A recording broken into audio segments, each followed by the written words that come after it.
Good morning. My name is Haley Emery, and today I'm going to be talking about the lawsuit that the United States national team has filed against the United States Soccer Federation. Women's soccer has been battling the United States Soccer Federation on equal pay since 2016. 4 members of the United States national team, Alex Morgan, Carli Lloyd, Megan Rapinoe, and Becky Sauerbrunn, filed a gender discrimination complaint in 2016. No actions were taken by the United States Soccer Federation, even 3 years after the complaint. So, the Equal Employment Opportunity Commission gave the national team permission to sue the United States Soccer Federation. The United States women's national team, according to the New York Times article, U.S. Women's Soccer Team Sues U.S. for Gender Discrimination by Andrew Doss, says that the women are filing a lawsuit for violations of the Equal Pay Act and violation of Title VII of the Civil Rights Act.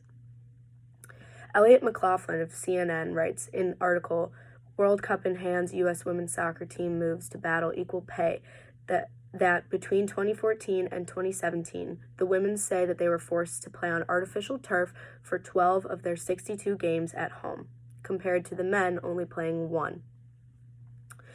This not only is discrimination, but it puts the women's national team in risk of injury. Turf fields are not as well kept as grass, and it can affect how the players play and their health. The women have also complained about not being allowed to take chartered flights to their matches, while the men get a chartered flight every single time.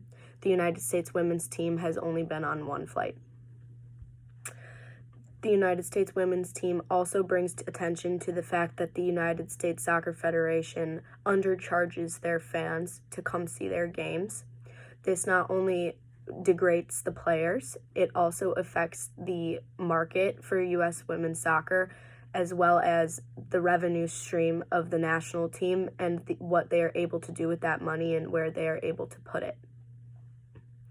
United States Soccer Federation President Carlos Cordeiro says that they were surprised by the lawsuit that the U.S. women's national team filed and are doing a great deal to expand and cultivate support for the women's game.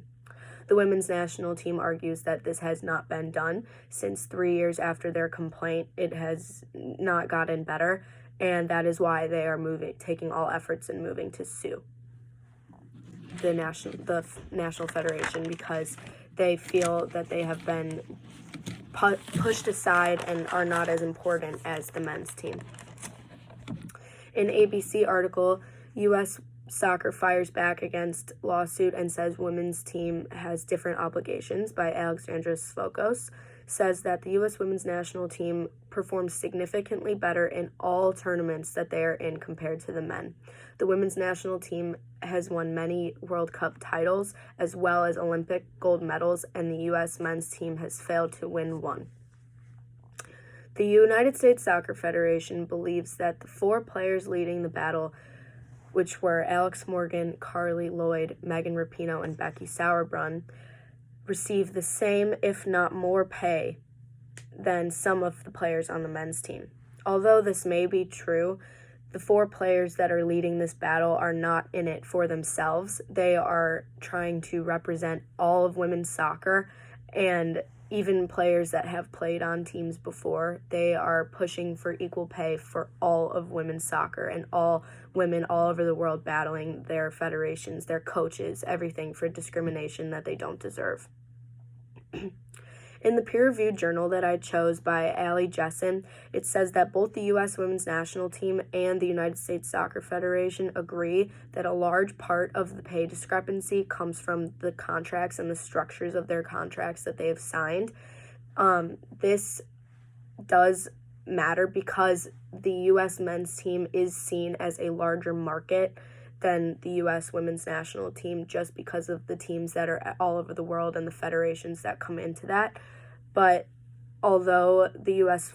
Soccer Federation argues that the women's team is a smaller market, it does not justify the treatment that they have given them and the violations of their rights that they have done, just because they believe that it doesn't make as much money, when in reality it does, because they have won so much and been so successful that it's hard to see not why it would not receive equal pay. The U.S. women's national team should win this case because they have been deprived of equal pay and fair treatment for doing the same work better. The U.S. Soccer Federation argues that just because it's been better does not mean that it is the same work, and it does not mean that it deserves equal pay.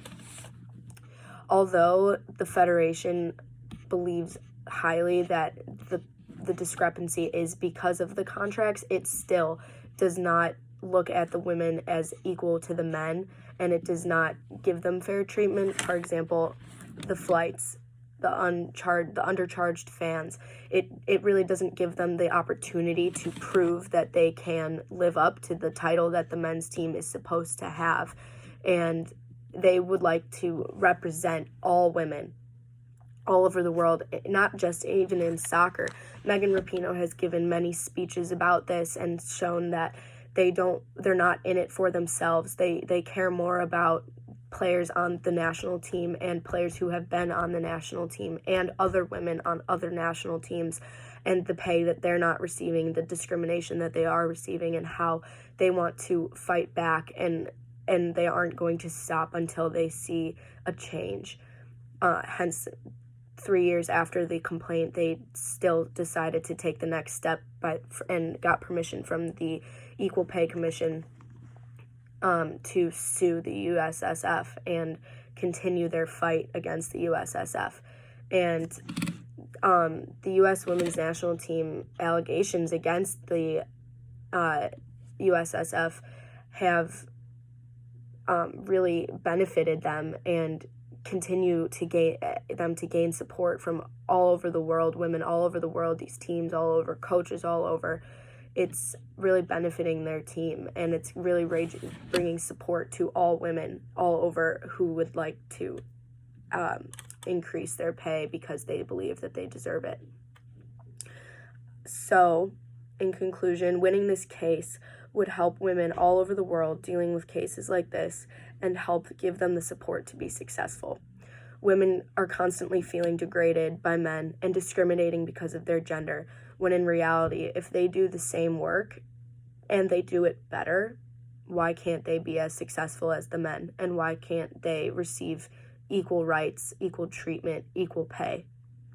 This question raises a lot of debate, and I believe that this debate will continue to go on because the USSF has too much pride and can't admit that they have made a mistake in depriving these women of their rights. But if the U.S. women's team does win this case, I believe that this support will spread all over the world and we will see changes all over the world. Thank you.